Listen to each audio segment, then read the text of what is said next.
কাজে, যে কোনো সময়, যে কোনো উদ্যোগে আপনারা যেভাবে হাত বাড়িয়ে দেন, আপনারা যেভাবে পাশে দাঁড়ান, আপনাদের এই যে স্বনির্বন্ধতা, এটাকে প্রশংসনীয়। আমরা দুর্গাপুর ক্লাব সমন্বয়ের পক্ষ থেকে আপনাদেরকে অনেক অনেক কৃতজ্ঞতা এবং ধন্যবাদ জানাই।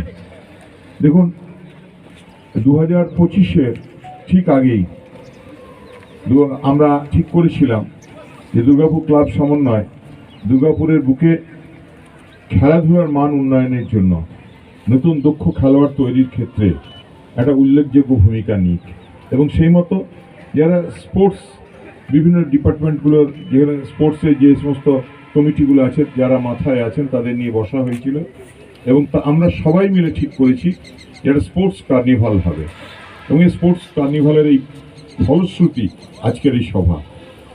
আমরা খুব আনন্দের সঙ্গে জানাচ্ছি যে এমন কোনো খেলা নেই যেটা স্পোর্টস কার্নিভালে অন্তর্ভুক্তি হয়নি, এবং শুধু তাই না, তার সঙ্গে বিনোদনের ব্যবস্থা আছে। প্রথম দিন থেকে শুরু হচ্ছে অনুপম রায়ের হাত ধরে এর শুভ সূচনা। আশা করি আপনারা সবাই সঙ্গে থাকবেন এবং সবাই মিলে এই সুন্দর যে আমাদের উদ্যোগ, যে অনুষ্ঠান, এটাকে আগে বাড়িয়ে নিয়ে যেতে পারবো।